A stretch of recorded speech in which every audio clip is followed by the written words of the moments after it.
AI is a powerful tool.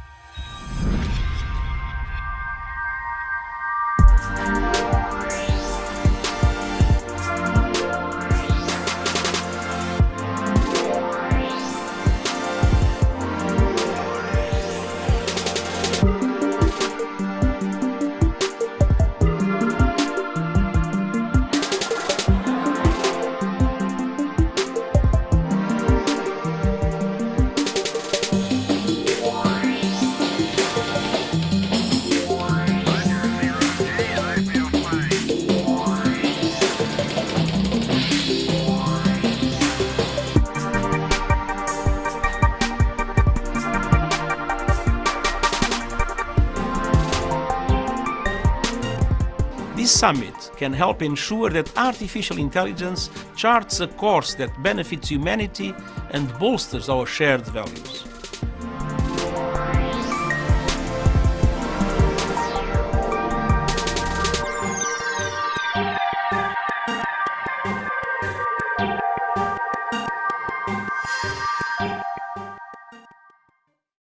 Welcome to AI for Good, the leading action-oriented, global and inclusive United Nations platform on AI. Organized by ITU, in partnership with 40 UN sister organizations, and co-convened with Switzerland.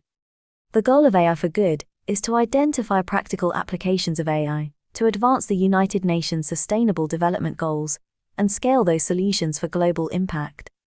In today's session, we're counting on you to use the live video wall feature to ask questions and post comments to help create an engaging discussion. We encourage you to stay until the end to chat, connect, ask questions, and network with our distinguished panelists and world-class AI experts in the neural network. It is now time to kick off the session and welcome our first speaker. The floor is yours. Good morning, good afternoon, good evening, everyone. And thank you, Avatar Anna, for the introduction. I'm really honored to welcome you to today's webinar, AI for Improved Health and Well-Being at All Ages. My name is Matthias Groeschel. I'm a resident physician in pulmonary medicine at Charité, Berlin, and a research fellow of biomedical informatics at Harvard Medical School. From my experience in the clinical world and in research, I can report firsthand of the promises and also perils of the use of data and artificial intelligence in medicine. AI is proving itself as a very powerful tool to diagnose disease, protect aging populations, and provide assistive technologies to disabled communities. Today, in this AI for Good webinar, organized in partnership with the Ministry of Science and ICT of the Republic of Korea and the ITU, the International Telecommunication Union, we will outline several new AI initiatives that are helping improve health outcomes for children, seniors, and those living with hearing impairments. I encourage everyone to join directly the Zoom session because there will be live interpretation. The link should be on the website and in the invitations. You can also join in via the neural network or other live streams. You can ask questions on the neural network, and I encourage you to do so. We will take them into the discussions at the end of the session. Now it's my honor to invite Yun-Kyu Park, the Vice Minister at the Ministry of Science and ICT of Korea, for opening remarks.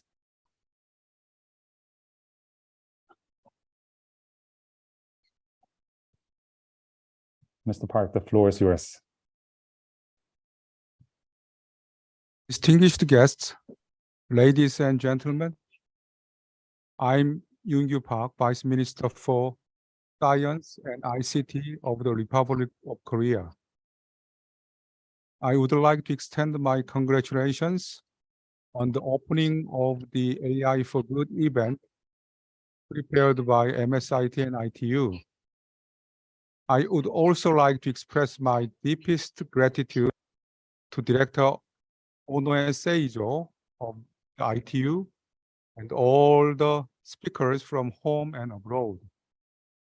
President Yoon Suk-yeol highlighted the role of digital technology in realizing the universal values of humanity in Davos Forum last month and New York last September.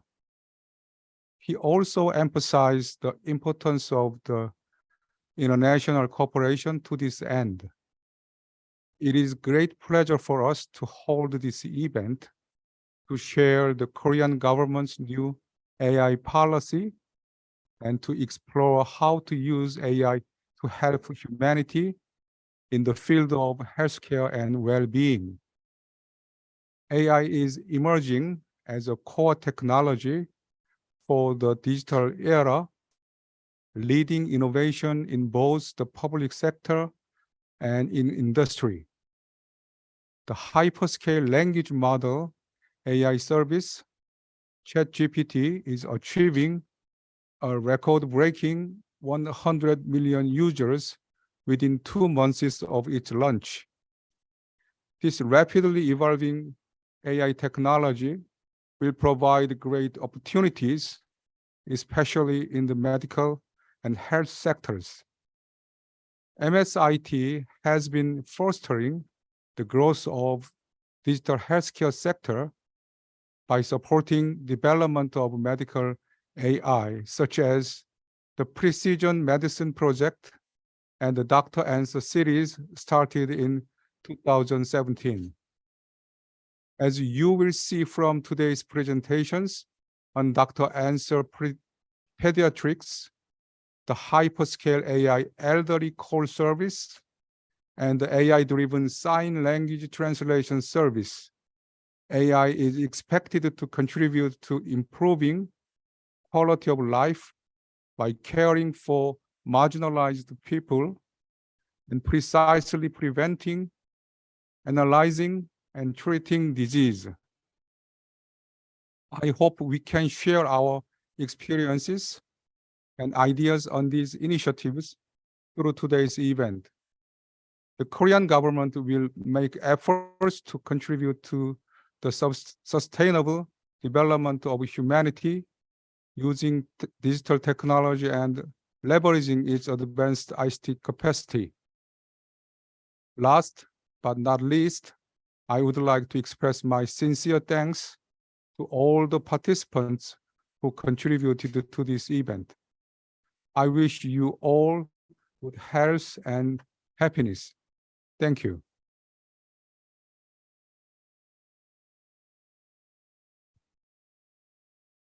Mr. Park, thank you very much for these opening remarks. The International Telecommunications Union, through its Telecommunication Standardization Bureau, has played a key role in advancing, putting out standards for the use of AI in healthcare by, for example, hosting the focus group on AI for health. And it's now my honor to have Dr. Seizo Onoe, the director of the TSB, to also provide some opening remarks. Yun-Kyu Park, Vice Minister of Korea's Ministry of Science and ICT, colleagues and friends. I'm Seizo Onoe, Director of the Telecommunication Standardization Bureau of ITU. It is my great pleasure to welcome you to our discussion today. I thank you all very much for joining us, and I would like to especially like to thank our organizer of this webinar, Korea's Ministry of Science and ICT. We are brought together today by our shared commitment to helping everyone lead a happy, healthy lives for longer. The age distribution of the world growing population is wider than ever before. Our children have long lives ahead of them, and where our populations are aging, we need more service tailored to the elderly. The demands on our health system are growing and evolving. Meeting these demands will call for ambitious innovation. And most importantly, this innovation must benefit all regions of the world. Today, we will discuss how we could best work together to achieve this, guided by our excellent lineup of speakers. ITU standardization work on digital health and accessibility engages a multitude of partners to ensure that we bring all necessary expertise to this work. We enjoy a long-standing partnership with the World Health Organization, WHO.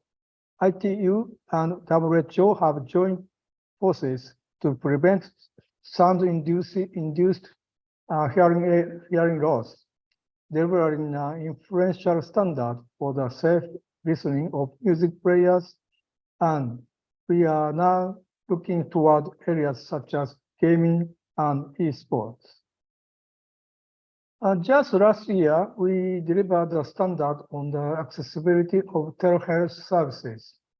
This was an important step toward inclusive healthcare with persons with disabilities, finding that they cannot rely on all telehealth services to meet their needs. And in the AI arena, ITU and WHO are creating a foundation for AI to earn the trust of healthcare professionals. We aim to accelerate AI's contribution to health. This group is developing a benchmarking framework to support developers and regulators in certifying AI solutions as is done for medical equipment. New partnerships are fundamental to our work to achieve better health. Working together, combining our expertise, we can establish sound technical foundation for progress. And combining our voices, we can accelerate change. Nurturing this partnership is one of the main objectives for our AI for Good platform. We will continue to support you online all year round. And we are also preparing to host our first summit in Geneva since 2019 in early July. The summit will emphasize networking to build new projects, calls to action, and partnerships. It will feature talks from world-renowned thought leaders, demos of state-of-art AI solutions, AI-inspired performance and artwork, and the world's largest ever gathering of humanoid and specialized robots. I hope to see many of you there. It is certain to be an experience to remember. Thank you very much.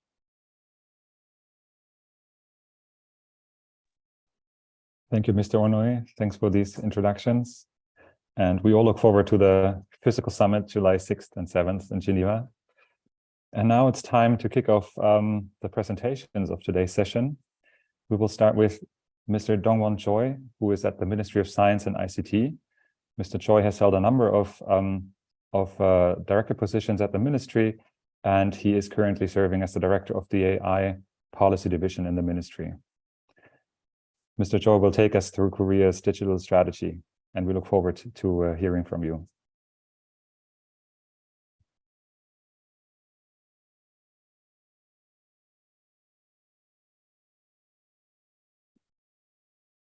안녕하십니까. 과학기술정보통신부 인공지능기반정책과장 최동원입니다. 현재 가장 중요한 트렌드 중에 하나인 인공지능과 관련해서 논의의 장을 마련해 준 ITU 여러분들께 감사의 말씀을 드립니다. 저희는 오늘 그 대한민국의 인공지능 정책 현황에 대해서 최근에 과기정통부가 발표한 자료를 토대로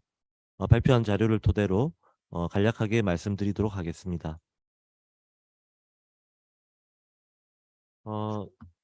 저희 계획의 그 이름은 인공지능 일상화 및 산업 고도화 전략인데요. 목차는 보시는 바와 같습니다.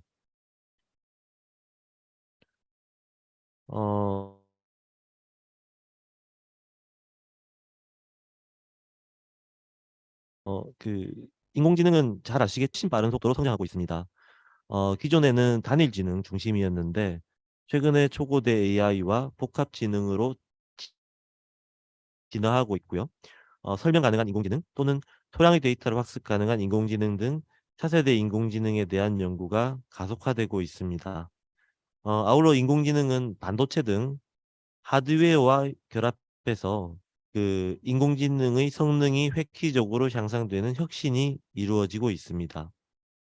이와 함께 기존의 인공지능의 한계를 극복하는 인공지능 혁신 모델이 등장하면서 인공지능은 새로운 글로벌 경쟁 국면에 진입하고 있습니다. 한국의 인공지능 산업에 대해서 간략하게 말씀드리겠습니다.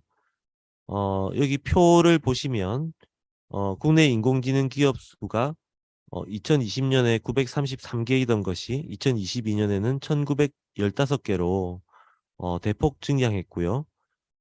시장 규모도 최근 3년간 연평균 42.7% 정도로 국내 시장의 매출이 엄청나게 증가하고 있습니다. 아울러 그 기술적인 측면에서도 최고인 미국 대비해서 격차를 꾸준히 좁혀나가고 있습니다. 아울러 인공지능의 윤리와 신뢰성과 관련해서 그 지난 9월 달에 저희 그 대한민국의 대통령님께서 직접 뉴욕에서 뉴욕 구상을 발표한 바 있으시고요. 그리고 인공지능 윤리 포럼이라든지 인공지능 법제 정비를 위한 TF를 운영해서 여러 가지 법제도적 정비 사항들을 발굴해서 추진하고 있습니다. 다만 저희가 생각하고 있는 어떤 대한민국의 산업이나 기술적인 성장에도 불구하고 실제 기업 현장에서 인공지능 주임 도입률이 현재 한 14.7% 정도로 확인되고 있고, 국민들은 인공지능이 일상생활을 크게 바뀔 수 있다라고 믿는 반면에 실제 이용 경험은 32.4% 정도로 부족한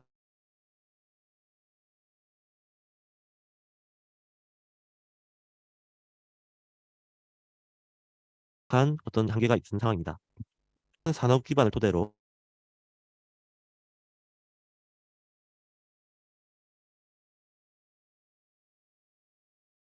인공지능을 국민의 일상 속으로 확 주입했습니다.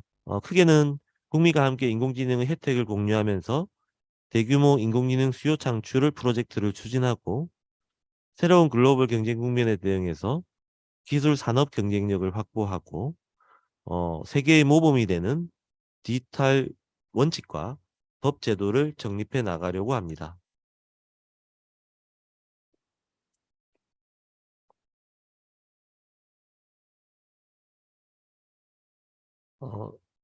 대표적인 과제를 말씀드리겠습니다. 우선 인공지능을 국민 일상생활 곳곳으로 확산해서 취약계층을 보살피고 민생 문제를 해결해 나가려고 합니다. 과기정통부 과학위회에 다른 여러 부처들과 협의해서 그 독거노인, 혼자 사시는 어르신을 대상으로 인공지능 돌봄 로봇을 보급해서 안부라든지 건강 상태를 묻고요. 그 소상공인에게는 인공지능 로봇이라든지 인공지능을 위한 콜센터 지원 이런 부분을 통해서 어려운 그 중소기업의 그 경영 환경을 개선할 수 있도록 지원할 계획입니다. 이를 통해서 국민과 함께 디지털 혜택을 공유하고 대규모 인공지능 수요도 창출해 나가겠습니다. 아울러 인공지능은 전 산업 분야에 적용되어서 혁신을 가져올 수 있는 기술이기 때문에 기존의 여러 가지 전통 산업들과 인공지능의 융합을 전면화할 계획이고, 특히 최근에 이슈가 되고 있는 챗 GPT와 같은 초고대 인공지능 모델을 중소 벤처기업들이 활용할 수 있도록 지원할 계획입니다. 아울러 인공지능이 기존 산업과 접목해서 여러 가지 제품 솔루션을 개발할 수 있도록 제조 분야, 콘텐츠 분야 등 10대 분야를 중심으로 여러 가지 지원 사업을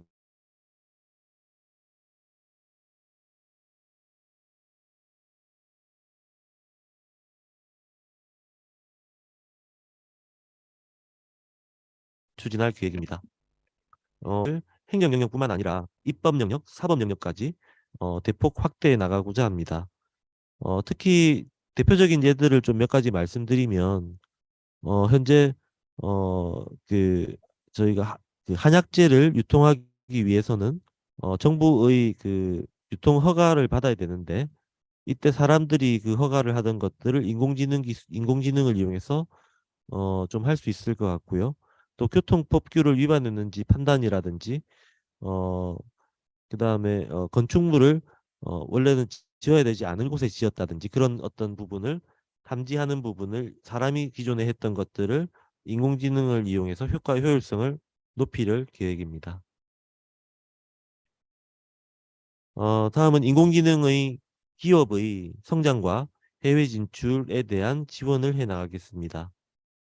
인공지능 서비스를 개발하기 위해서 필요한 데이터라든지 컴퓨팅 자원과 같은 핵심 인프라를 제공하고 또 상용화 단계의 인공지능 제품 개발을 정부와 민간이 협업해서 개발하고 우수 AI 인공지능 제품 서비스의 해외 진출을 위한 여러 가지 국제 협력도 계속해 나갈 계획입니다.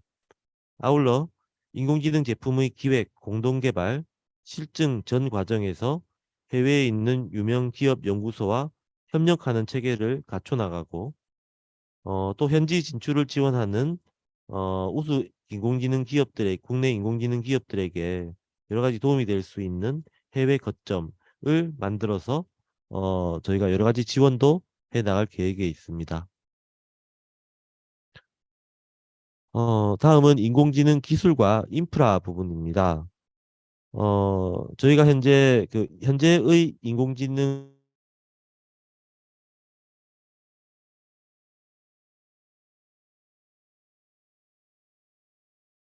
딥러닝이 가진 어떤 한계를과 함께 지금 반도체 현재 GPU를 사용하는 부분은 어느 정도 확산이 되고 있지만 뉴럴 프로세싱 유닛 또는 프로세싱 인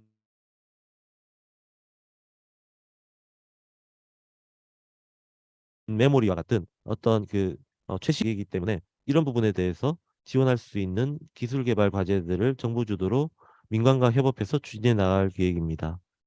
아울러 인공지능 기술을 이용해서 공공 분야, 산업 분야의 그동안 풀지 못했던 난제를 해결할 수 있는 그런 기술 개발도 착수하려고 합니다. 아울러 저희 한국 내에 있는 여러 대학들의 인공지능을 집중적으로 연구할 수 있는 센터를 구축해서 우리나라 인공지능 기초기술력도 강화하는 한편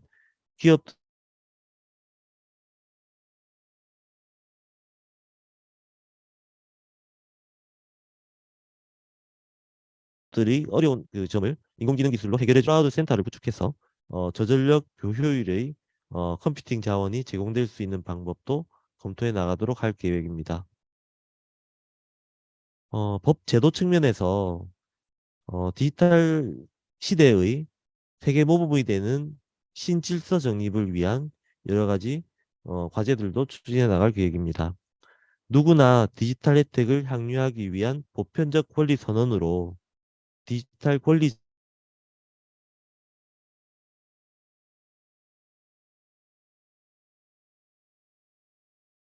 장전을 마련하고 디지털 권리 장하기 위한 최상위 법률로 디지털 사회기본법을 제정해 나가려고 합니다.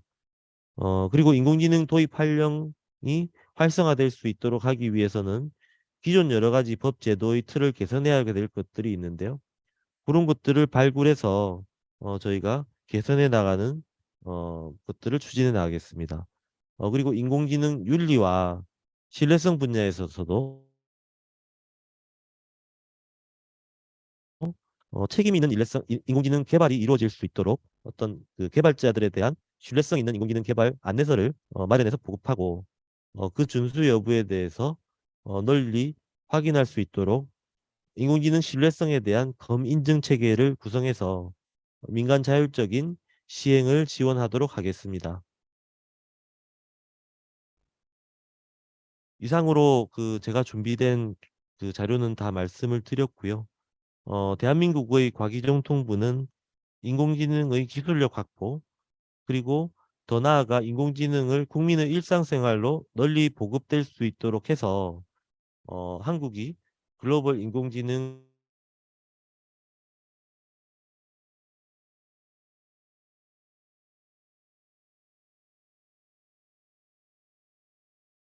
시장에서 글로벌 인공지능으로 발표를 마치도록 하겠습니다. 감사합니다.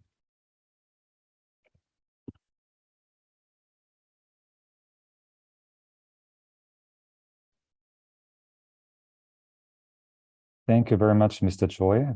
That was an excellent presentation. Can I ask you one question? So does the government's plan to popularize AI and advance artificial intelligence in the industry, especially also small scaler businesses, how does it connect to the Sustainable Development Goals of the United Nations?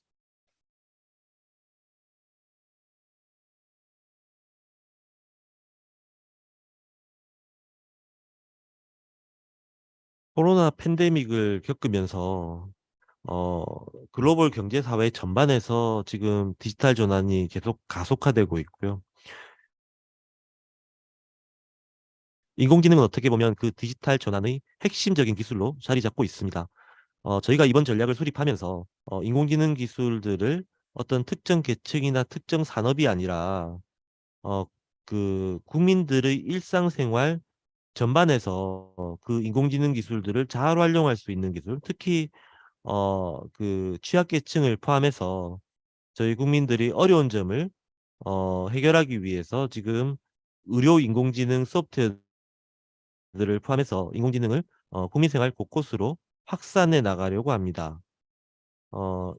이런 정책의 장점으로는 인공지능을 국민들과 함께 공유하는 부분, 또 국민들이 어려운 점을 해결할 수 있는 부분이 있고요. 두 번째로는 인공지능의 수요를 창출함으로써 인공지능 산업 발전에도 기여하게 될 것이라고 생각합니다. 그래서 이러한 저희의 정책들은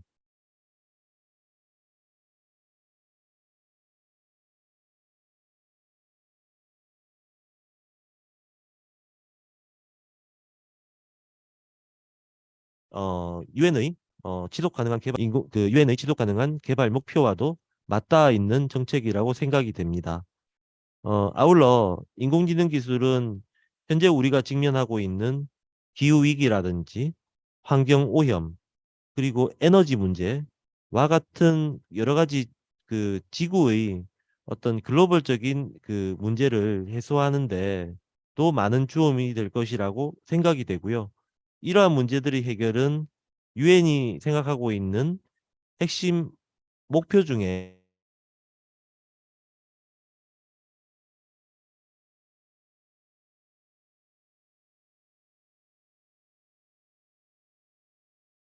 하나라고 알고 있고, 그리고 나아가 글로벌 전반에 어떤 인공지능을 통한 여러 가지 발전을 기여할 수 있도록 최선의 노력을 다할 계획입니다.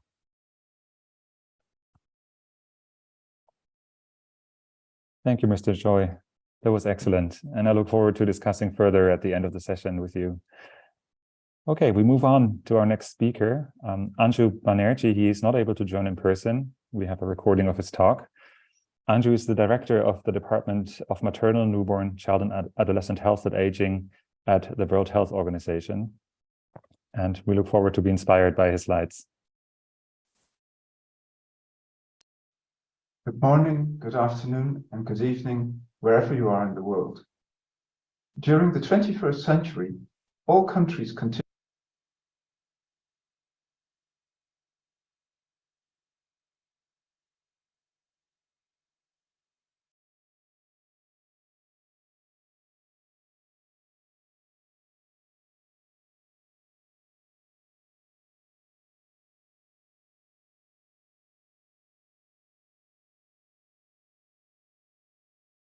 Good morning, good afternoon, and good evening, wherever you are in the world. During the 21st century, all countries continue to experience a sustained change in the age structure of the population, driven by increasing life expectancy and decreased levels of fertility. Compared to previous generations, people are living longer and the number of people is increasing steadily. By 2030, 1 in 6 people worldwide will be aged 60 years or over. At the same time, the geography of the countries with larger, older populations will shift from Europe towards Eastern Asia between now and 2050. The aging of the population is one of our greatest global achievements. It reflects our success in preventing childhood illnesses, maternal mortality, and more recently, deaths at older ages. Increased longevity offers many opportunities for sustainable development. However, a majority of these opportunities depend on people's health as they age. In 2020, the member states reaffirmed their commitment to improving healthier and longer lives for older people by adopting the United Nations Decade of Healthy Aging, first at the 73rd World Health Assembly and then at the 75th United Nations General Assembly. This renewed commitment includes improving the access and coverage of integrated health and long-term care services, which is critical for ensuring good health and well-being for older people. The COVID-19 pandemic, conflict, and climate change are contributing factors to countries falling behind on their sustainable development goals. For universal health coverage, we are progressing at 1/4 of the pace needed to meet the health-related sustainable development goals by 2030. At the same time, AI-based technologies can help us overcome some of the challenges to making progress, including in areas of health and universal health coverage, by improving, for example, long-term care systems for older people. In the last decades, WHO has observed a significant rise in the use of artificial intelligence for aging and health as a result of technological advancements. These new innovations include AI algorithms to understand the mechanics of aging and disease progression, virtual and augmented reality experiences to enable older persons to spend time with their family and friends, protection for older persons from financial fraud or scams by early warning and continuous monitoring systems, improved mobility of older persons by facilitating on-demand personalized transportation via multiple mechanisms, for example, car rides with multiple stops. It has helped assist urban planners in planning transportation routes that anticipate the needs of older adults. It has contributed to promoting aging in place by monitoring the heartbeat, by monitoring whether the consumption of water and electricity is within normal ranges, whether home appliances such as an oven are in the same state, by monitoring behavior in terms of sleeping patterns, trips to the kitchen for meals, walking patterns, and falls through motion detection, computer vision, and wearable devices. This results in alerting healthcare providers when an abnormality is detected and help decide on adaptations that need to be made to a home along with projected costs as people age. We also have robotic pets, chatbots, and synthetic AI agents that provide social stimulation, entertainment, and reminders to take medications and do physical and mental health exercises. These AI solutions support the older person by responding to the person's unique behavioral patterns and needs. We have predictive AI that integrates information from multiple sources, such as medication bottles, prescriptions, and health records, to provide healthcare providers with decision-making for older adults and also to their caregivers. There are wearable devices that detect changes in sleep and breathing patterns and prompt people to engage in, for example, mindfulness or deep breathing and relaxation. They adapt to the wearer's baseline and trends over time. AI and gamification can also help with physical rehabilitation, as well as mental exercises at home, based on the older person's abilities and interests. The use of text-to-speech and computer vision to describe photos, currencies, objects, labels, and scenes support older adults with visual impairment. And AI can help with end-of-life care using augmented or virtual reality and other AI applications that help prepare older adults to talk with their healthcare provider and family, help older adults understand the financial implications of different care options, support mediation, enable family members to learn how others have navigated similar situations, and to understand what older adults may be experiencing. We can therefore say without a doubt that improved AI algorithms, powerful computers, and increased digitized data can contribute to the efficiency of health and long-term care systems to meet the care needs of older people, as well as supporting older persons to maintain their physical and mental capacities to engage in activities they value most in their life. At the same time, accelerated digitalization has also exacerbated inequalities, as there is evidence that older people are less digitally connected than younger adults. For example, during the COVID-19 crisis, many older persons could not access essential goods and services, such as vaccination appointment registrations online, or pensions, food and medication, because institutions ignored the digital skills of older people. As a result, there was a huge inequality in the utilization of telemedicine and other services provided to older persons. Therefore, in future, the digital inclusion of older people should be at the heart of all technological innovations.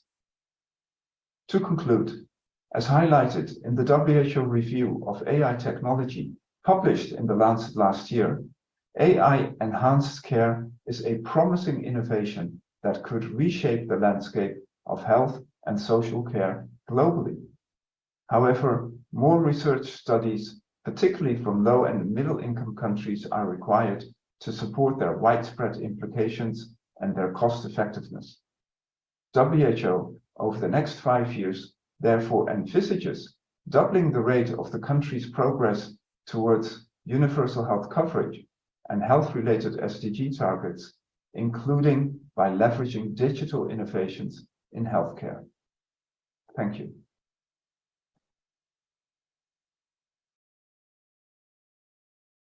We thank Anshu for this contribution, and we'll move on to our next speaker, Professor Jong-Hee Chae.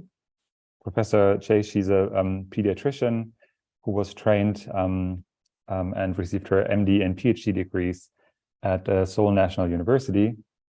And after spending some time in New York for a postdoc at Columbia University, she moved to become the professor in the Department of Genomic Medicine at Seoul National University Hospital.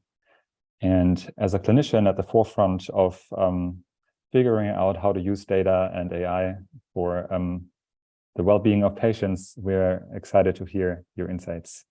The floor is yours.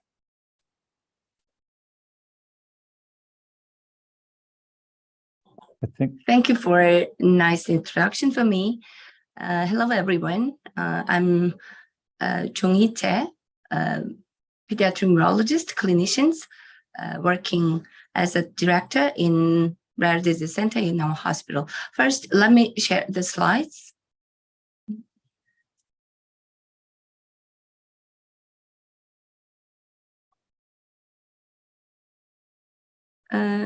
Dr. Mathis, it's good? It looks good. Perfect. Go ahead. Okay, great. Okay. First of all, I'm delighted to introduce and sharing our project about rare disease in children, AI solution from genomic diagnosis to patient care. In this talk, first, I will give a brief overview of rare diseases, and followed by presentation of our current project and its ultimate goal. Okay, let's start with a rare diseases.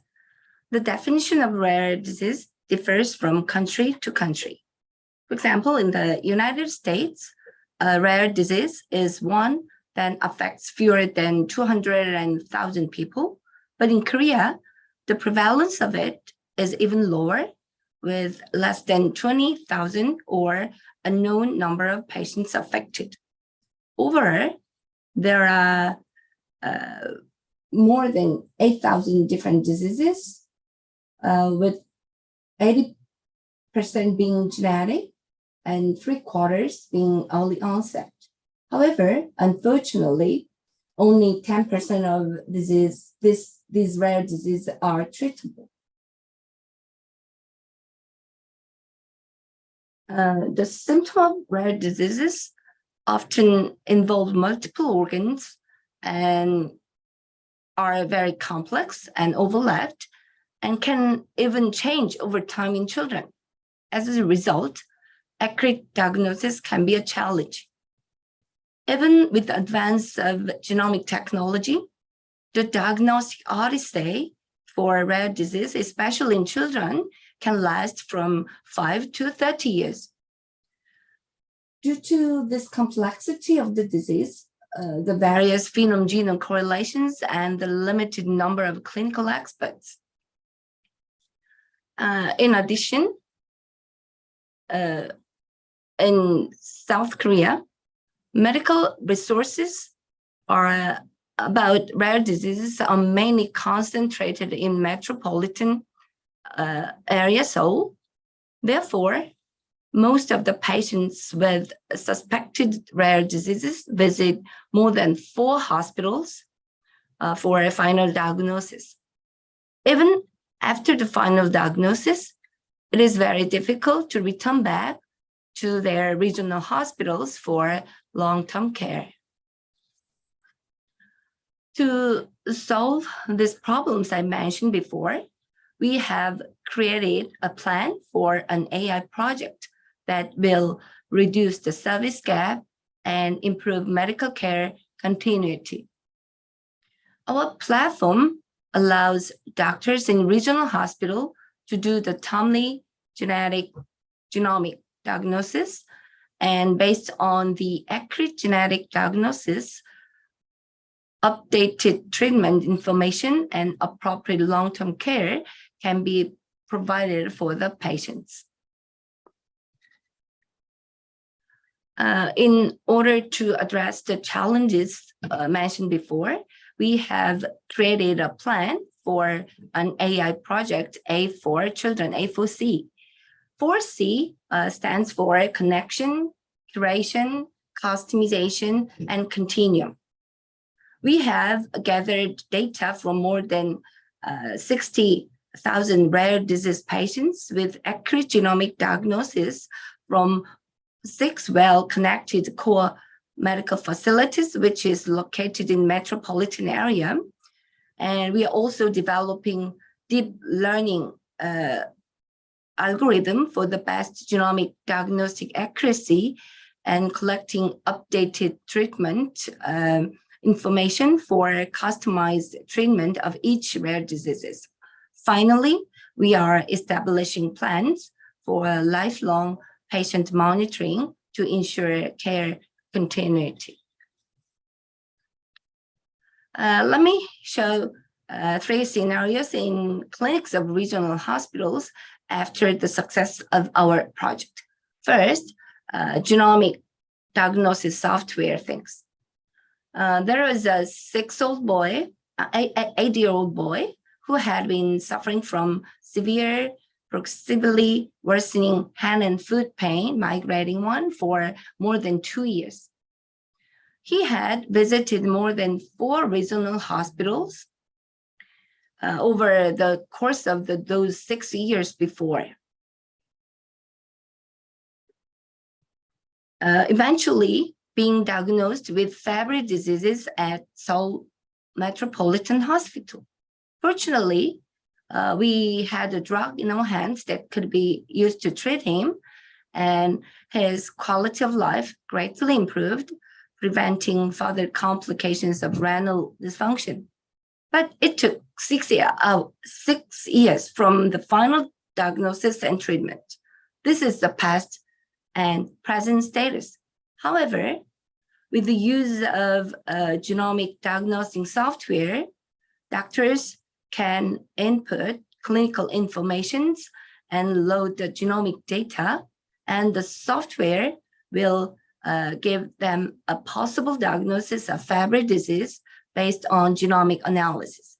This way, doctors in the secondary hospital can start the treatment more quickly, taking less than a few months from diagnosis to treatment. The second scenario for treatment software. In the beginning, I mentioned that treatment of rare diseases, unfortunately, is only available in 10%. Therefore, it is very important not to miss the opportunity to provide treatment options when available, and to give access to the latest clinical trials and research information worldwide. Parents and patients of these suffering from rare diseases are very eager to know about new drug development and the current research status. Through this software, we will provide real-time information to doctors in regional hospitals. Sharing updated treatment information make it possible for doctors in regional hospitals to refer patients to tertiary hospitals in a timely manner, which will improve patient-doctor relationships and prevent patients and parents from unnecessary doctor shopping. And third, let me show the patient monitoring software. At this time, when you see a patient with certain metabolic diseases, they require diet therapy. Patients usually have to visit hospitals every 2 to 3 months and undergo frequent lab tests and drug adjustment. However, this patient monitoring software use, experts can educate the patients and their parents on diet modifications. Parents can input their data into their mobile device and get feedback. If an urgent situation or incorrect diet arises, doctors can detect an alarm and give them a feedback. This way, unnecessary periodic repeated visit to the hospital can be prevented and urgent situations can be avoided. This is the concept map of 3 software I told you before. We gather the big data collections and conduct multifaceted analysis. And we have 2 service channels. Web-based interface for doctors in regional hospitals and mobile device for patients and parents.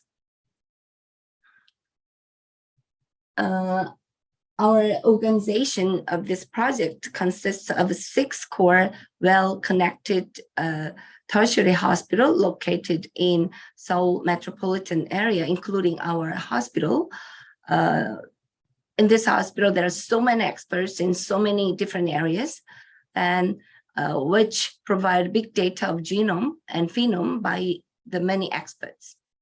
We also have 8 regional hospital network, and then the doctors in these regional networks will use our software and give us a feedback for optimization in real time.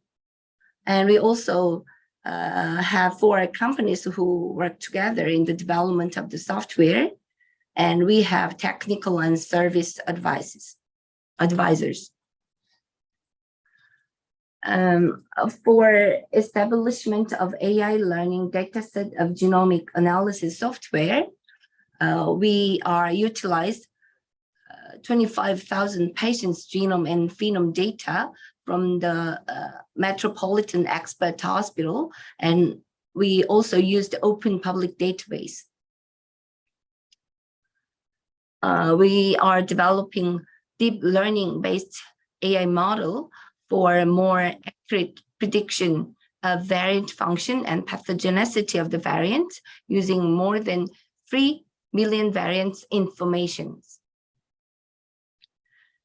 We also will validate the diagnostic ability of our software for 900 patients with rare disease in 9 categories of the disease prospectively from 8 regional hospitals, which will be the user of this software, and get real-time feedback from them and optimize our diagnostic software.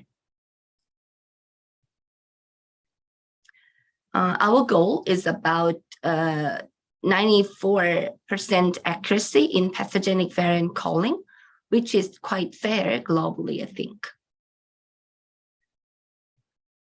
For the treatment software, we are telling and curating the treatment information from 3,300 million references in 9 biomedical entity disease types.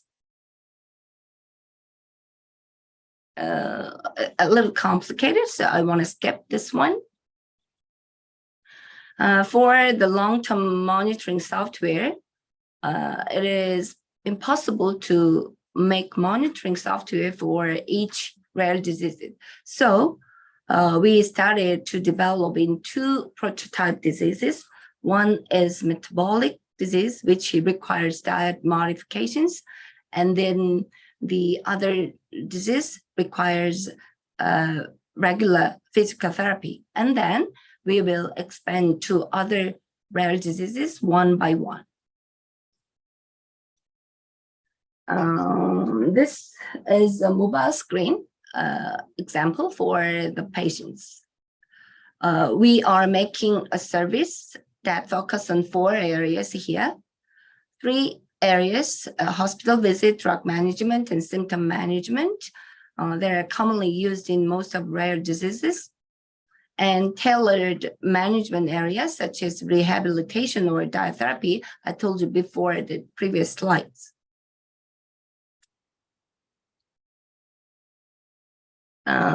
These 3 screens of mobile device commonly used in most of the rare disease patients is hospital visit management.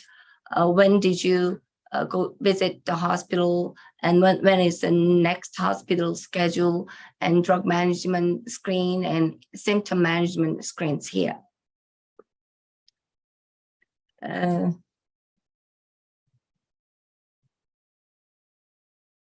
And this is a tailoring management screens.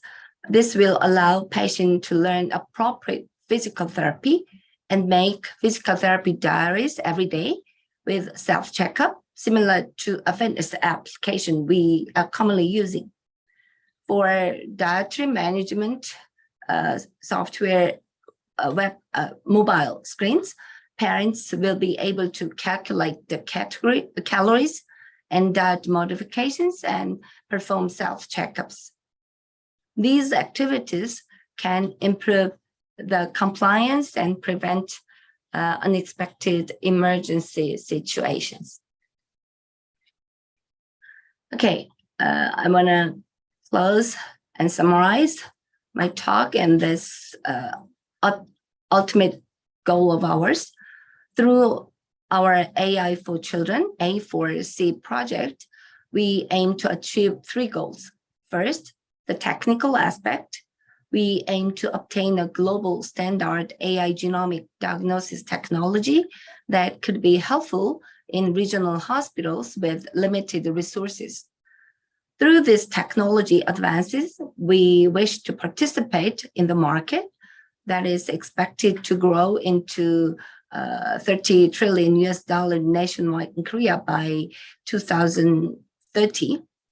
The advancement of our technology will be able to provide affordable genetic diagnosis to pediatric rare disease patients without diagnostic odyssey.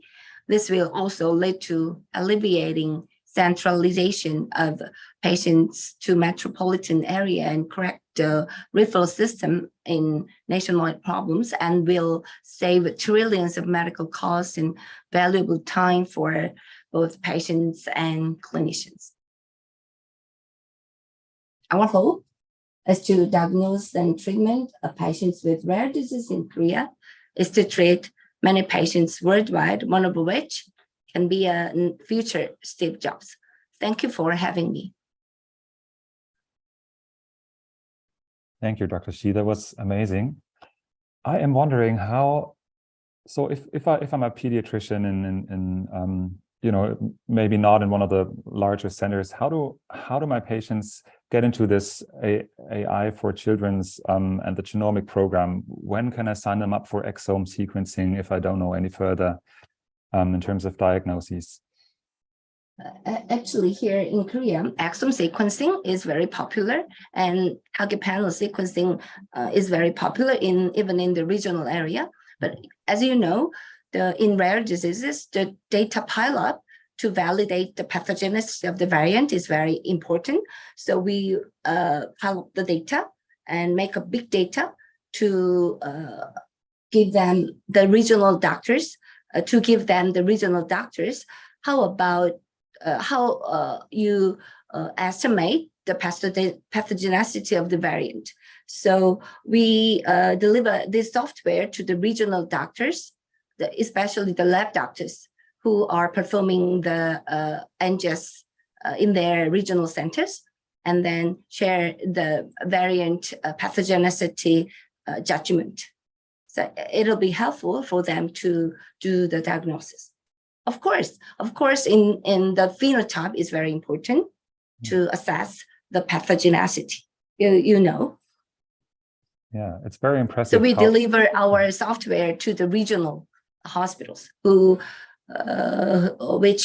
the resources are limited, especially the lab. Okay. No, it's really impressive how you combine all of the data infrastructure and especially then go the next step and also make sure that appropriate care is delivered and patients are followed up on. This is really, really amazing job. Yes, exactly right. Thank you for sharing all of your experience and projects, Dr. Lee. Thank you. I'm now excited to move on to our next speaker, Roxana Whitmer-Iliescu from ITU. She's the Senior Coordinator for Digital Inclusion at ITU in the development sector. And she has a lot of experience of making sure that all age groups are being included in the AI revolution. And we're excited to hear her thoughts. Thank you very much, Matthias. Good morning, everyone.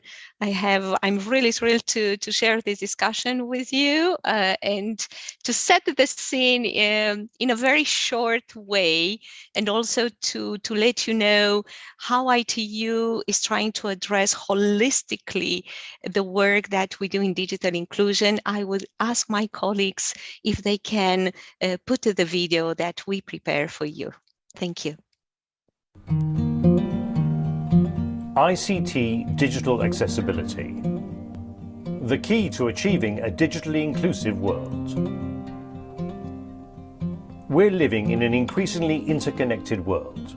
Information and communication technologies, or ICTs, have become an important part of our everyday lives. While millions of people connect daily to work, obtain information, receive education, buy essential products and services, and socialize, many others from vulnerable groups are being left behind. Digital inclusion is the foundation upon which digital communities can be built to bridge the digital gap, and ICT accessibility is the key enabler. As a ramp ensures access for everyone in the physical environment, ICT accessibility facilitates the attainment of digital inclusion for all.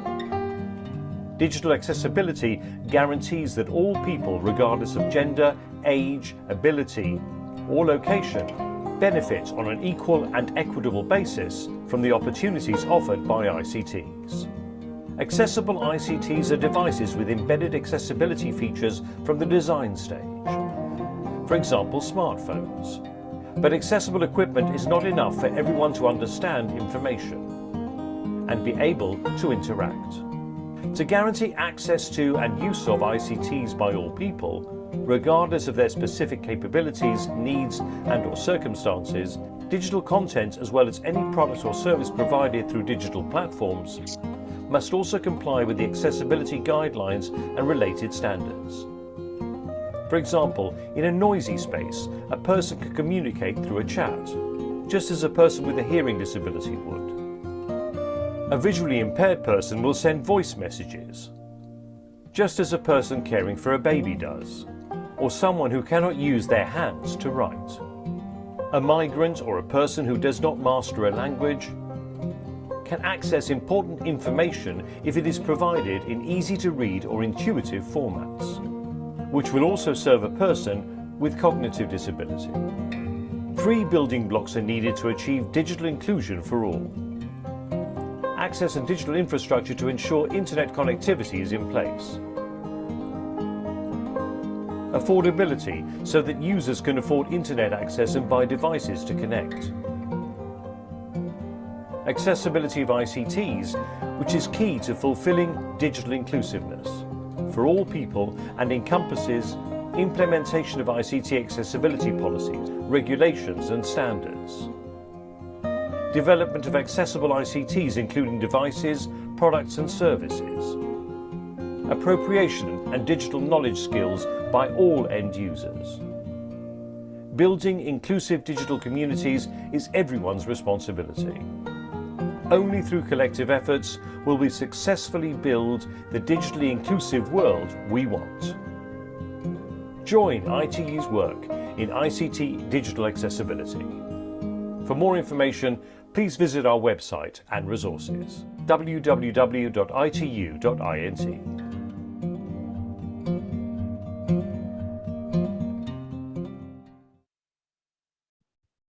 Thank you very much.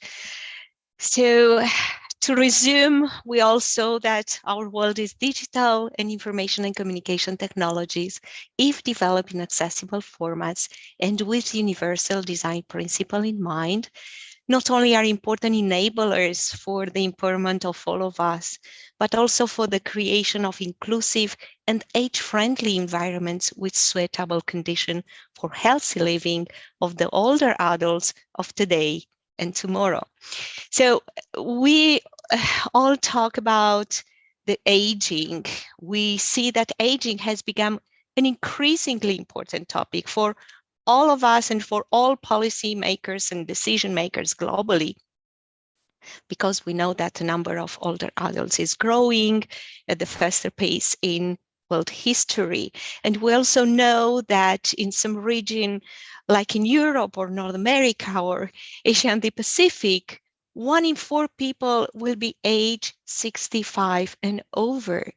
So what I want to say that this new global population landscape will completely change the socio-economic situation, and therefore solutions should be put in place now. And I was very happy to learn from the previous speakers how this will be addressed at the policy level within the countries.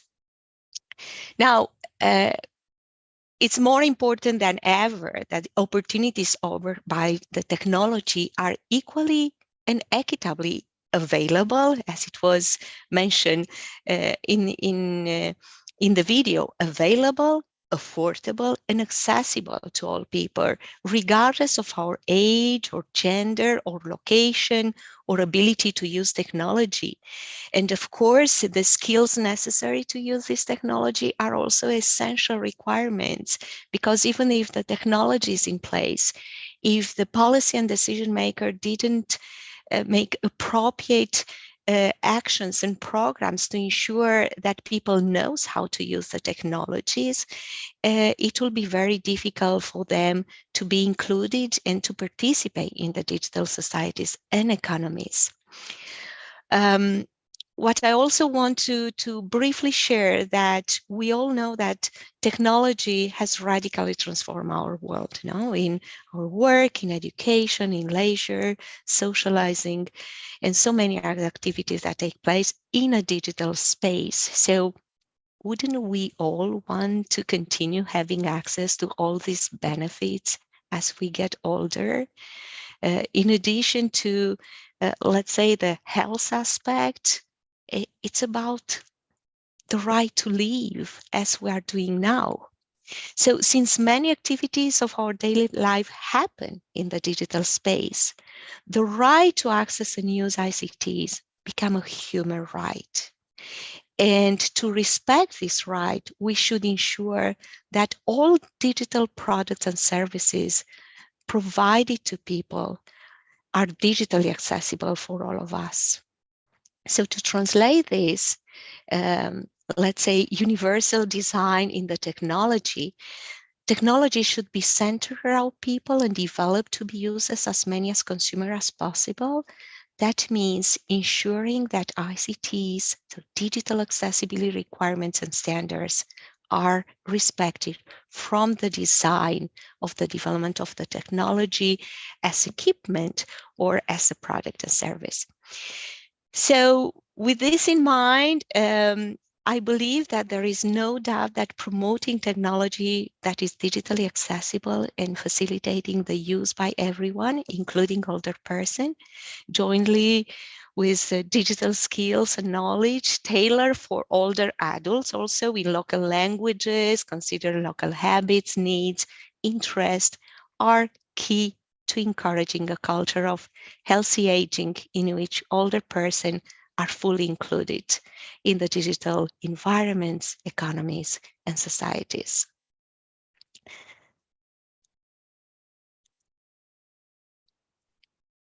I can talk a little bit more about the subject. I don't know if you have a specific question to ask me with regard to this work. Yes, Roxana, I have a question. So I see most of my patients are above the age of, let's say, 60 or 70. Mm-hmm. And I can totally see how many of them do not participate in and profit from everything that's available in terms of ICT and the internet and so on. How do you see these technologies improve the health and livelihood of our older people? It's an excellent question, and I would say that this is definitely for older person, but it's also for all of us. And I have many examples. I will try to reduce to some of them. So first of all, improve physical health. The use of ICT, such as wearable fitness technology and virtual exercise classes, can help to promote physical activity and health. This is for sure. And this can have numerous health benefits, including reducing of risk of chronic conditions such as heart disease and stroke. Older adults who use wearable fitness technology increase their physical activity level by 27% comparing to those who didn't use. So these are studies which are in place, and I know that given your expertise, you are well aware. Then I will go to improve mental health and emotional support. ICT can provide access to mental health, reduce, how can I say, through the social media and video conferencing, they can help to improve the mental well-being of all people, including them, because they have the opportunity to stay connected with friends, with family. And to not say that virtual support also groups and online counseling services can also provide older adults with a safe and accessible space to discuss their mental health condition. And linked to this, I would say better chronic disease management to telehealth and remote monitoring, because the telehealth and remote monitoring technology can also help older adults to receive medical care, monitoring without having to leave their homes. And this is particularly beneficial for those who have mobility limitation or those who live in rural areas. So telemedicine and digital health tools can help everyone to manage better chronic condition, including diabetes, heart disease, as we say before. And we in ITU, and I will definitely encourage all of you, and I will put in the chat the resources that we develop for policy and decision makers, but also for all stakeholders. Our resources are free of charge and in multiple languages. We say that telehealth and remote monitoring technology can help to improve health outcome, reduce the burden of health system, and promote active aging. And quickly, of course, enhance digital literacy and skills, because the opportunities are here to, lifelong learning.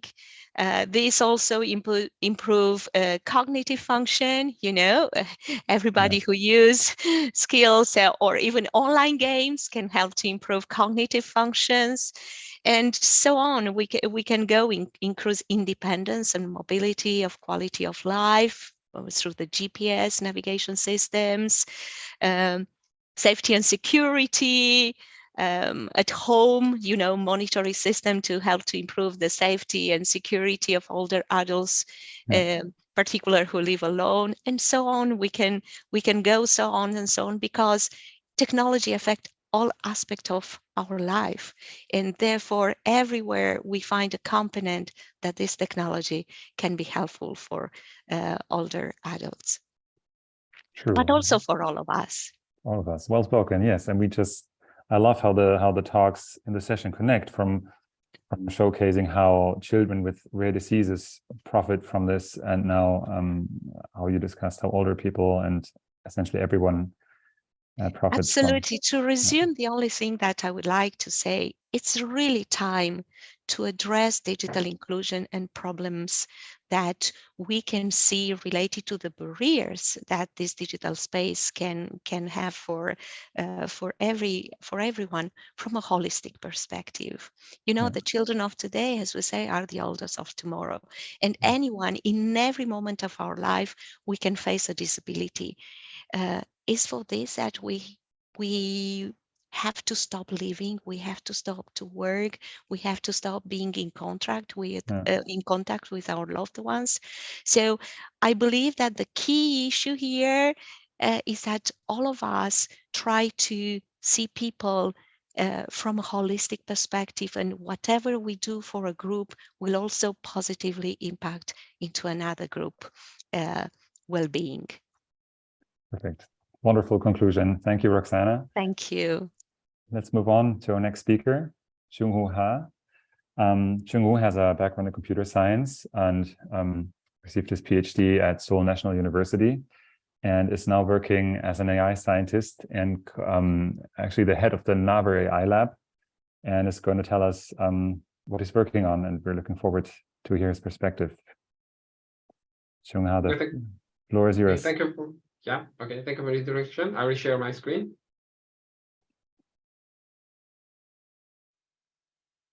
Looking good. Okay, good. Yes. Okay, I'll start. So good morning, good afternoon, and good evening, everyone. I'm Jung-Woo Ha from Naver AI Lab. It's my great honor to present the efforts of Naver Cloud for societal contributions using our Hyperscale AI. Today, I will introduce our use case of large language models for elderly people in Korea.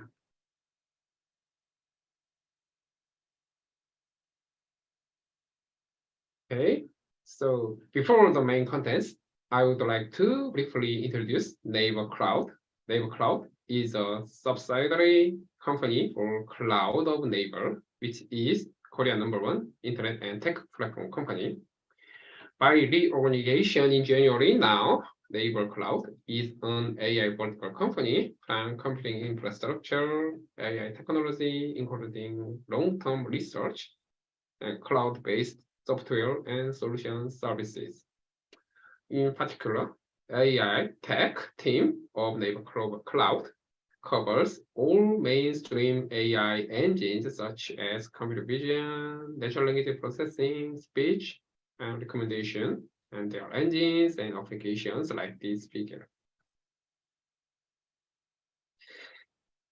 AI tech team of Naver Cloud aims a powerful tool for improving human productivity and life quality So our team in name is Clover. So for example, in March 2020, we have launched an AI-based conversation agent service, the Clover Care Call, which gives a call to quarantines under COVID-19 pandemic.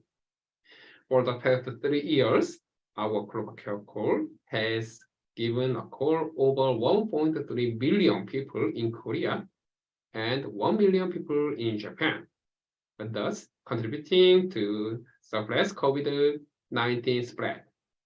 Our Clover Care Call helps the public officers in both countries to focus on their own work and their fundamental work by giving a call instead of them. Okay, since OpenAI announced GPT-3 in May 2020, many people have thought that new AI era started, the era of hyperscale AI or generative AI. Hyperscale AI is called foundation model because the large models trained with very large scale data can play a role of foundation for many various applications via very simple adaptation process. In 1 year, foundation model and generative AI is one of the hardest buzzwords to which most business players as well as researchers, engineers pay attention according to Gartner hype cycle. As you know, nowadays, ChatGPT shows really amazing and astonishing popularity in worldwide level. I guess that most of you have experience with using ChatGPT already, I think.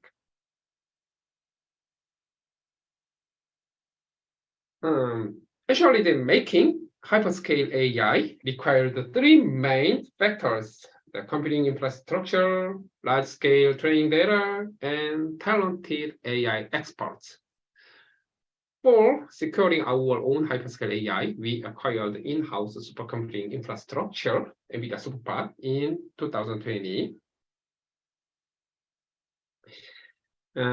Large-scale high-quality data are key to train hyperscale language models. So we prepared about 560 billion tokens of Korean language data, which is over 6,500 times the volume of Korean data learned by GPT-3 and 30,000 times the volume of the data used for existing our in-house language models. What it means is that we construct a Korean language training data as many as possible for making our hyperscale language models. And these data can be regarded as a collective intelligence data of Korea. Naver has global level in-house AI research team, which has published more than 100 main track papers in top-tier AI conferences in last year. We are making continuous efforts in expanding partnership and conducting joint research projects. To this end, we have created a global ecosystem for AI research with countries in Asia, North America, and Europe. In particular, we have found joint R&D centers with KAIST and Seoul National University. These 2 universities are top research groups in Korea. And each R&D center focuses on different topics for the next generation AI research, in particular hyperscale AI. With these core competitiveness and our efforts, the third in the world, in May 2021, we succeeded to release the first Korean-centric GPT-3 large language model. The name is HyperClover. And since HyperClover, many global big tech companies announced their own large language models like these figures. This means Naver is one of our leading group in hyperscale AI field. Naver applied Hyperclover to several tens of in-house B2C and B2B services, such as search engine, conversational services, and e-commerce services. Among them, one of the most meaningful applications is Clover Care Call for elderly people. Actually, the aging is a very critical issue in Korea as well. So we decided to focus on elevating this problem. Our new care call for elderly people is a Hyperclover-powered call-based conversation AI service, which gives a call to elderly people who live alone and in need of careful care. As you can see, Clover Care Call talks to elderly people and asks their health and mental conditions like their family. While there are some issues for users, Care Call notifies the issues to the officer via the dashboard, and human teleoperator contacts the users whether they have some issues or not. We would like to show you a short clip of how AI Care Call works. Sorry for Korean voice. You can catch the meaning of the conversation via English subtitle. 여러분.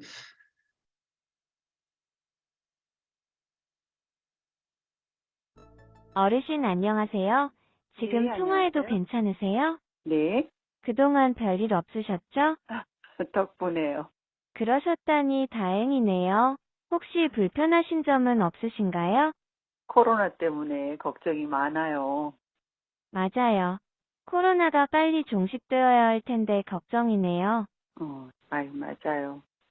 혹시 요새 입맛이 없다거나 하시진 않으신가요? 입맛 없지요. 그러시군요. 그러면 다른 음식이라도 좀 드셔보시는 건 어떨까요? 뭐 추천해 줄래요? 저는 고기류보다는 채소류를 드시는 걸 추천드려요. 맞아요. 가벼운 산책이나 체조 같은 유산소 운동을 병행하시면 더 좋을 것 같습니다. 산책을 해야 돼요. 이렇게 말씀드려도 실천하기 쉽지 않으시겠지만 노력해보시는 게 어떨까요? 맞아요. 생각으로는 다 되는데 실천하는 게 쉽지 않아요. 그렇죠. 아무래도 마음만큼 몸이 따라주지 않을 테니까요. 그건 그래요. 지금부터라도 조금씩 실천해보시면 어떨까요? 그렇게 하려고 해요. 오늘 또 이따가 산책 나갈 거예요. 네, 오늘 통화는 여기서 마쳐도 될까요? 먼저 들어가 보겠습니다.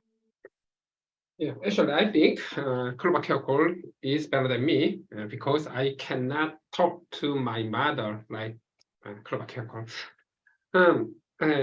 Anyway, recently we upgraded Clover Care Call to remember the past conversation for better next conversation. Okay, these results are from the user study of our Clover Care Call services. So about 40 cities in Korea introduced our Clover Care Call, and more than 8,000 elderly people benefit from our service. More than 90% of users are satisfied with our service, and in particular, more than 95% of users say they wait for next call from our care call. We will extend our Clover Care Call to more various effectful applications via our research efforts. So for example, Care Call can be used for counseling for emotional unstable people, or checking the safety of people in remote or disaster area. These contributions can help to improve the productivity of the public officers. Korea Digital Platform Government will also support this extension of large language models applications for better society and Korean people. Furthermore, these societal contributions can be achieved by Hyperscale AI ecosystem. In this ecosystem, the more players will use our cloud-based Hyperclover API for societal contributions and applications like this figure. Okay, Naver Cloud will not only aims global top-tier AI vertical company, but also contribute to societal impacts of AI for sustainable growth of AI and global society. Thank you for joining my talk. Again, if any questions, please contact me via this email. Thank you. Thank you, Jung-Woo. That was fun. I can sympathize with that senior lady in your example. That, you know, being asked to exercise, you know, it's always difficult to put it into practice. But that was a good showcase of how that could be usable. Just a really brief question, and please brief answer. What does Naver have as a special competitive edge, seeing that there's many, you know, companies of all sizes now employing large language models, including ChatGPT? Yeah, actually, we also considering how to use ChatGPT style language model to more our business side services and societal side services. So it is difficult to open our ideas and efforts not in this time, but you can see some our applications or some the case studies in the I think in the end of half of this year, I think around the June or July, something like that. Then we can make some the applications using our large language models, so some competitive with some ChatGPT, something like those, I think. Yeah. Perfect. Thank you. That was excellent. Thank you, Jung-Woo. Okay, thank you. Now I'm excited to have our last speakers of today's session, Kevin Lee. Kevin Lee is a social venture entrepreneur in South Korea, and he's the co-founder and chief executive officer of EQ for All. And he's going to talk to us about AI translation service for the deaf and hard of hearing population. The floor is yours, Kevin. Yeah, thanks for introduction, Matthias. Matthias, right? Your name is very hard to pronounce, right? That's all right. That was good. So let me share my screen and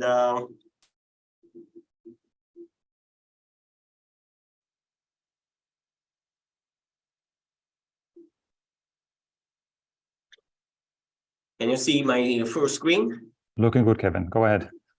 Yeah. Okay. Today I'd like to tell you what is sign language technology and its social impact. Let's go journey of sign language together.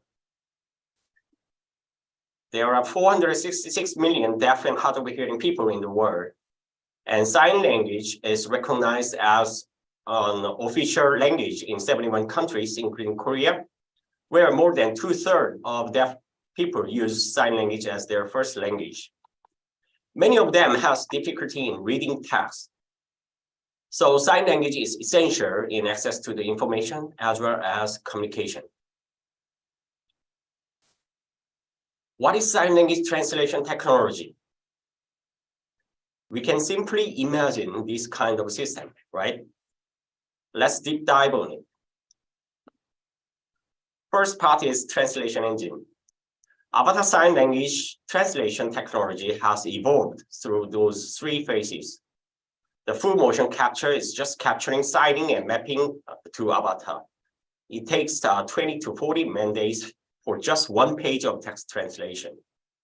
If we have a sign language animation dictionary mapping data between spoken and sign language, and structured grammar, then you can start the RBMT, the rule-based machine translation. The result of our engine is not good enough, so the revision work by sign language specialists should be followed. Neural machine translation can be started with the training data set. But due to the shortage of data, most of advanced institutes and companies are going hybrid, including EQ4. Full neural machine translation can be done either when you can have tons of training data set, or there is a new translation technology for smaller data set. Second part is signing avatar. Signing avatar consists of a sign language script and avatar player. The sign language script consists of a lemma and gesture of major hand, minor hand, and non-manual signals. So input of translation engine is text and output is sign language script. Then script can make avatar signing. I mentioned that training data set is not enough. Let me explain why. This is how we make training data set. Starting from this kind of signing video, sign language linguists make a labeling for each lemma and the manual signals. Imagine how long this task takes. Compared to training data set for spoken language translation, this data takes over 100 times of resources. Thanks to MSIT, the Ministry of Science and ICT, large-scale data project funding, we could have a 220,000 training data set, which is quite high ranking in the world. This diagram is showing how we can grow.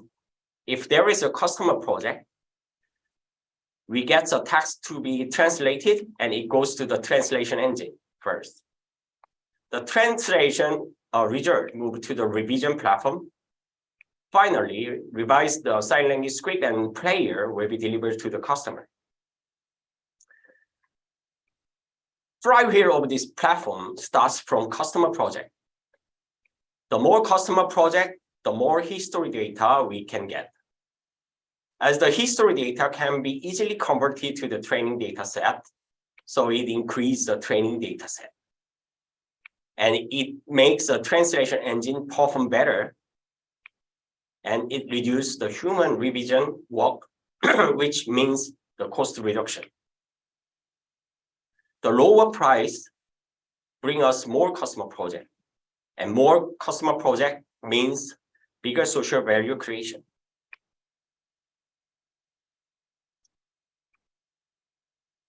During our translation technology is evolving, we have developed solutions for the deaf and hard of hearing people for their accessibility. Before I explain each solutions, please look at the translation amount of each project. 2 to 4 pages in 2019 and 200 pages last year. Don't be surprised at the fact that the project budget on avatar sign language itself has been reduced. Now, let me move on to the solutions and how it creates a social value. The first one is a train announcement accessibility. At train and train stations, there can be an emergency announcement like this. We have a fire on train number 5 and 6. Please evacuate as quickly as possible. The problem is that this kind of announcement is not accessible by the deaf and hard of hearing passengers. So we developed this system. When you arrive at the train station or check-in counter, check-in to the train, there will be a pop-up screen on your phone asking whether you would like to get a push message of announcement or not. If you click yes, whenever there is a voice announcement, the voice transferred to the speech-to-text module, converted to the sign language animation, followed by push message to you with avatar sign and text. This solution has been implemented in a bullet train network, Seoul subway network, as well as lots of museums in Korea. Now, similar projects are ongoing at Amsterdam and Vienna. Second solution I would like to show is a barrier-free kiosk. The kiosk is designed for deaf, blind, and physically disabled people. There is a voice chatbot system as well as a braille keypad for the blind people so that they can select their preferred options like this. Chatbot will ask you, what would you like to eat? Number 1, Big Mac. Number 2, cheeseburger. The blind can select the keypad very easily, right? Also, machine vision recognizes a wheelchair to adjust the screen height or the user interface. This kiosk is being implemented more and more places in Korea. Next one is XR docent for museums. As not many of museums can hire sign language interpreter, we developed a 3D avatar signing docent for National Science Museum with XR glass. This is being implemented in 3 more museums in Korea. The next one is my most favorite project. Let's watch a video clip on this. 자, 오늘은 맛있는 김치찌개예요. 와, 맛있겠다. 아빠가 좋아하는 김치찌개. 수업 시간에 친구와 방귀를 꼈는데 소리가 너무 커서.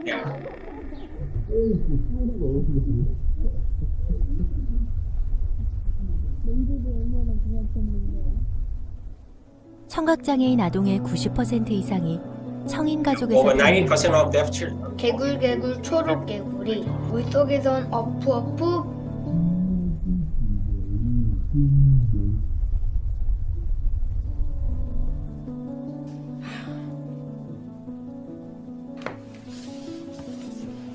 가족이 수어를 함께 배우지 않으면 청각장애인 아동은 고립될 수밖에 없습니다. No, we developed the set-top box application for their learning.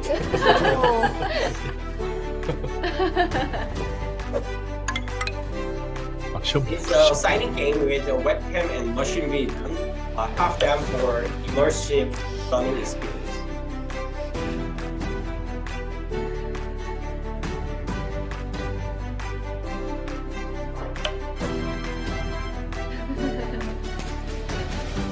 아유, 잘했네. So her birthday, 1 day before.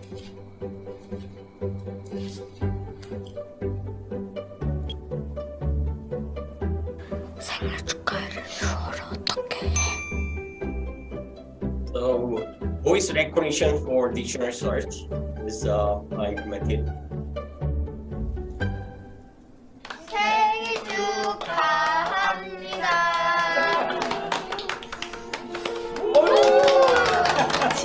예린아, 생일 축하해. 자, 선물.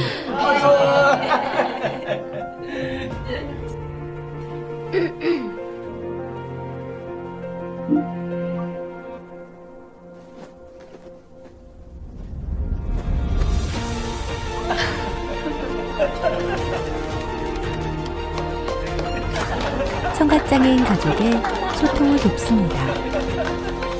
더불어 사는 세상을 만드는 따뜻한 과학기술 EQ 포월. Okay, last one. The web is now the most important information source for everybody, but it's mostly text only. We are implementing this kind of a web accessibility solution for a government knowledge portal and expecting more and more websites to be accessible by the deaf soon. There are more ongoing projects for the deaf and hard of hearing people by Ministry of Science and ICT. Safety for which enable accessibility to emergency broadcasting of live TV, like tsunami or earthquake. Haptic-based music training and enjoyment platform for deaf. And sign language accessibility for the medical services, especially for the emergency room. Our company EQPOL is a social venture envisioning equitable society with the latest technology. Social venture, by definition, is aiming not only the social value, but also the economic value for sustainable social value creation. And we are pursuing SDG number 4 and number 10, solving on a lot of inequality problems with the technologies. Those are screenshots of deaf people's SNS with our avatar signing GIFs. Through this, we are also innovating how they communicate in SNS. Thank you very much, and you can always contact me with this email address. Thank you. Thank you, Kevin. That was very impressive. I would wonder if so this works for Korean. Is there any other, are you working on other sign language translations or other competitors or companies working on this? Yeah, there are actually there are 71 countries who recognize their sign language as official languages, right? And more than half of those countries, there are players like us or universities. And then we do some project for the American Sign Language, but we never touched the European Sign Language yet. Okay, thank you all. Thank you all the speakers for an excellent session. I'd like to move us all now to the neural network. You should be able to click on the link in the chat where the audience will be able to ask questions and all the speakers will be able to respond to the questions and have a discussion there. Thanks to everyone again for this great discussion. And I'd also like to thank the Ministry of Science and ICT for the Republic of Korea for co-hosting today's event. And one last announcement, again, at the AI for Good Summit in person in Geneva, July 6th and 7th. Please make sure to sign up and come. It'll be a very inspiring event, I'm sure. And also thanks to the ITU staff for making sure everything's working perfectly at the session. And with that being said, goodbye and have a good rest of the day. Thank you.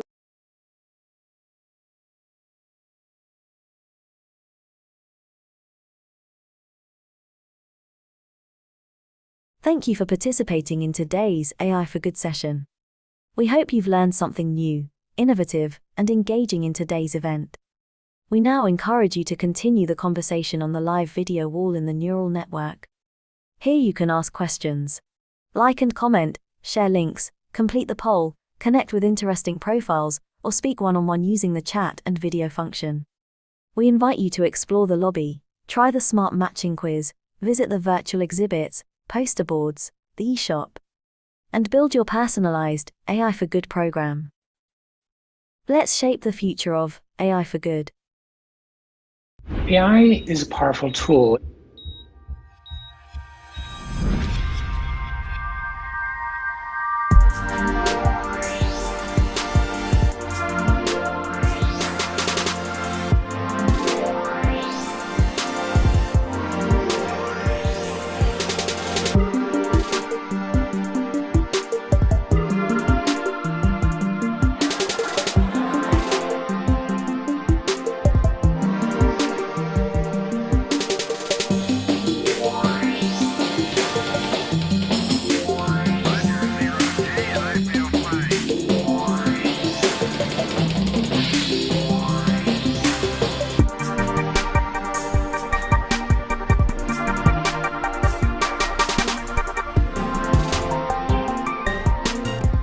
This summit can help ensure that artificial intelligence charts a course that benefits humanity and bolsters our shared values.